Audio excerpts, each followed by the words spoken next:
Earlier this year, I traveled to Afghanistan with the United Nations to witness firsthand the work being done to clear landmines left over from decades of conflict.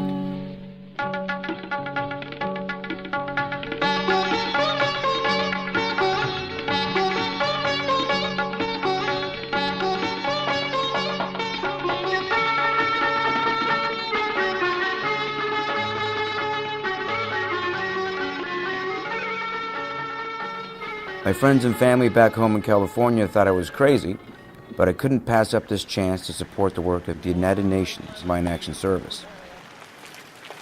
Here we go. Been on a helicopter, not a UN monster like this though. This thing seats like 20. Can I do it?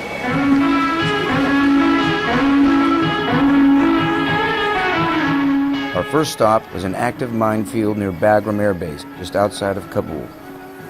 All this land here is minefields. We're gonna go see what they're doing. Let's go check it out. This minefield is being demined by the ATC, an Afghan NGO that benefits from mine action support. Demining has created jobs for thousands of Afghans in one of the most impoverished countries in the world.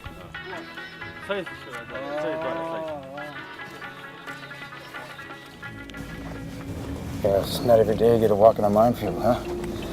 Right now we're walking on a path that has been cleared, but either side of us hasn't been, indicated by the color of the rocks on either side. You don't want to be on the red side, it's not cleared. We're walking on the inside line.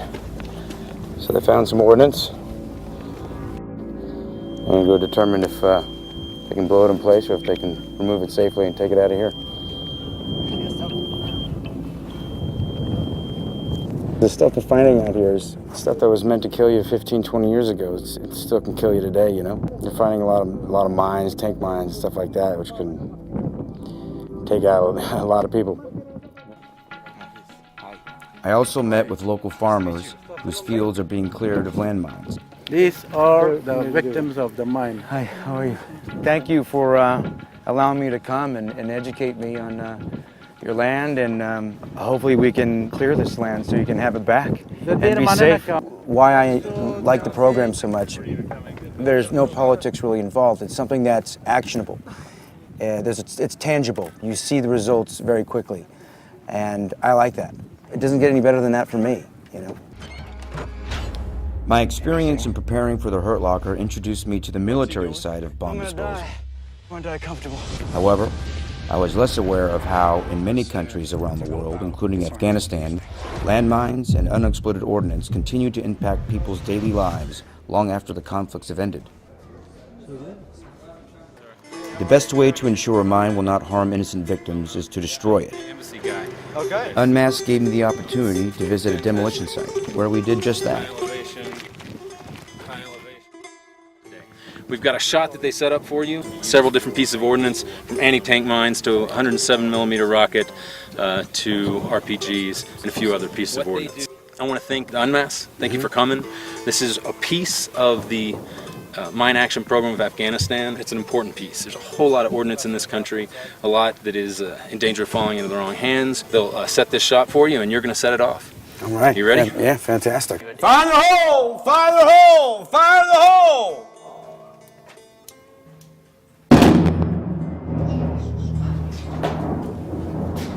It's pretty awesome. It's safe when it goes off over there, but it's not safe when a kid picks that up or steps on it. You know what I mean? So that to me feels good. Really good. It's something you don't want to step on or be near when it goes off. I also had the opportunity to visit a school where Unmasked supports classes that teach children about landmine risk education. These lessons teach young students to remain aware of the risk associated with explosive remnants of war.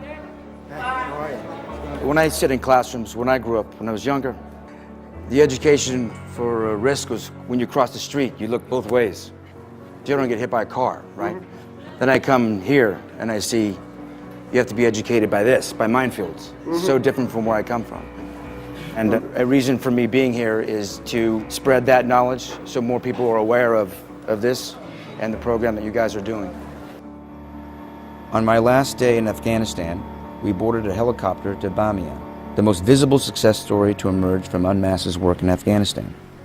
Bamiyan is home to the ancient Buddhas destroyed by the Taliban in 2001. UNESCO has named it a World Heritage Site.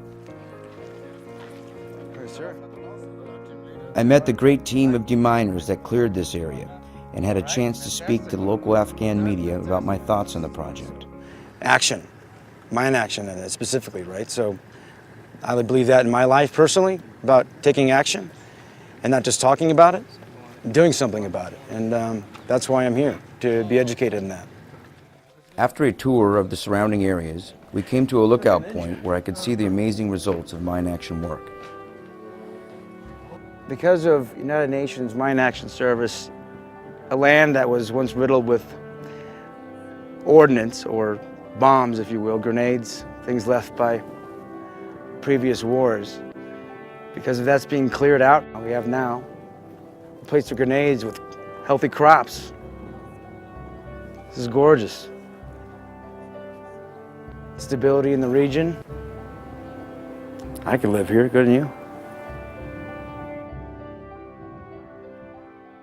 On the way to the airport, we stopped to meet school children who benefit from the generous support of the United Nations. In Afghanistan, children as young as 5 and 6 years old need to be educated on the risk of landmines. You know, the high note on it is, that they're being educated. It's sad that they have to, but it's a great thing. It's a really great thing, and it was nice to kind of be a part of that, at least for a minute. Looks like we're heading out to a soccer field at the back of the school here. Well, sadly, this is my last day in Afghanistan, in Kabul. Behind me is another example of what happens when fields are cleared of mines. Adults plant crops, kids play. Want to do it soft? Want to do it soft? Okay.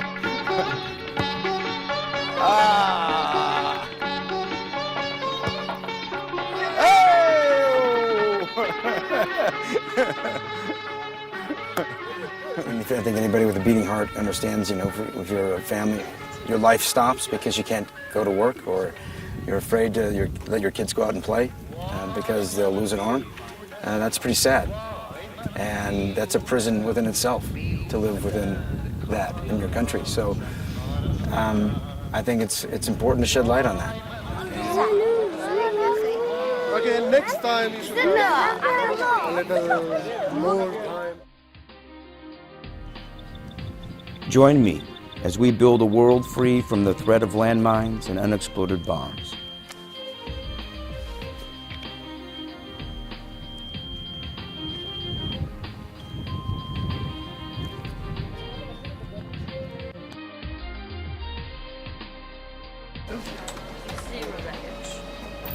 That's right.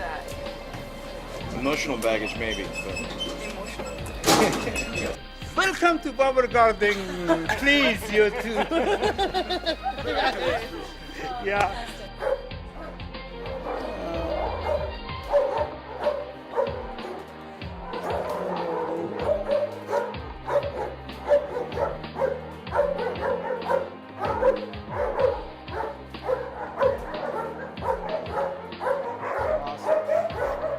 Thanks for having me, you guys. Appreciate it. Thank you so much. Thank you, buddy. I think that's so sweet. Bye, sweetie. Bye, bye, bye. Bye, honey. See you guys. Bye-bye.